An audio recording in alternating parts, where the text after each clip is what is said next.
Isang mapagpalang araw po sa ating lahat, mga taga-subaybay ng ating channel at ng ating mga video tutorials. In this session ay muli na naman tayong magbabahagi ng isa pang CE board problem under ng kategory ng hydraulics at geotechnical engineering. At syempre ito ang ating CE board problem number 17 series. Atin na pong simula ng ating diskusyon. At ang ating CE board problem in this session, a triangular shaped channel is to be designed to carry 700 liters per second on a slope of 0.0001. Determine what vertex angle and depth of water over the vertex will be necessary to give a section with minimum perimeter, assuming the channel is made of timber, where n is equals to 0.012, using Manning's formula. And of course, our choices dito sa ating given problem.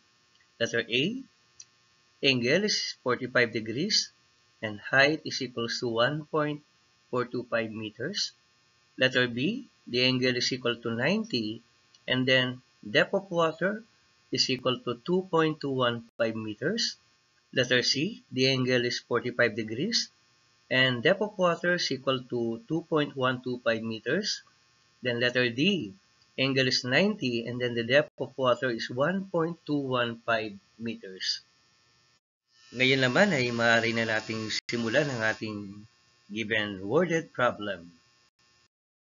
When encountering a problem like this, lagi nyo lang tatandaan na kapag ang nakasad ay minimum perimeter, kailangan ang vertex angle natin must be 90 degrees. Yan ay automatic. At para hindi tayo mahirapan sa pag-aanalisa ng ating given CE board problem, nakasad naman na triangular ang shape ng ating channel. At dito ay makikita natin sa ating figure na ito ay isang inverted triangle. Ano nga ba ang area ng isang inverted triangle? As we can see, nandiyan na yung mga dimensions natin. Ang depth ng ating inverted triangle ay h at ang kanyang base ay 2h. So, ang area ng triangle ay 1/2 times the base times the height. So, paano natin kakalkulayin ngayon ang area ng ating channel? Kung ang area ng triangle ay 1/2 times the base times the height, so by substitution process, dahil may base tayong 2h at height na h, ang area ng ating triangle ay 1/2 times 2h times h. At kung ating isi-simplify ang ating given answer, ito ay may value na h square. So, ang ibig sabihin ng area natin ay h square. At ang susunod naman nating aanapin ay ang value ng ating wetted perimeter.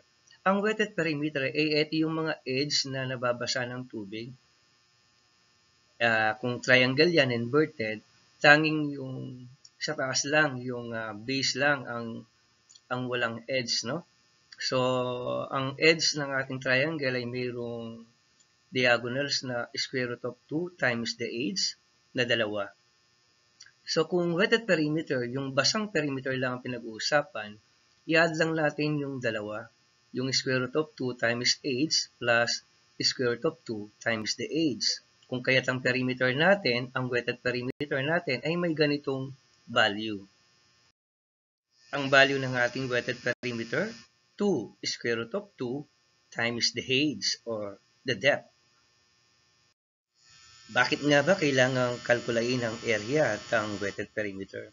Kasi nga, kailangan natin ng value ng R at ang value ng R ay equal to area over wetted perimeter.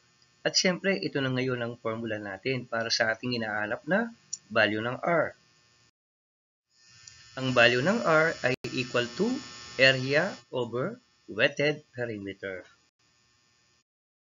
Ipapaliwanag ko lang ang ating kalkulasyon. Ang area ng ating wetted channel ay h square.